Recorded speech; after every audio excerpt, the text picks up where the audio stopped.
এই নয়ন, এই তুই কি খাচ্ছিস?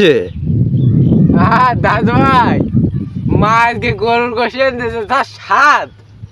আর তুই করেছিল তখন। এই বসো, এই মা দেও। দাদু ভাই কষ্ট করে এসে না। না না না, আমি খাবো না, আমি খাবো না, তুই খা। তা তুই গরুর মাংস খাচ্ছিস না? কই গরুর মাংস, কই দেখি। মনে হয় এটা গরুর মাংস না, এটা অন্য কিছু। তোমার বলো তো। আচ্ছা, আমার যা বোঝা বলেছি, তোর গরুর মাংস খাওয়ার স্বাদ আমি মিটাচ্ছি।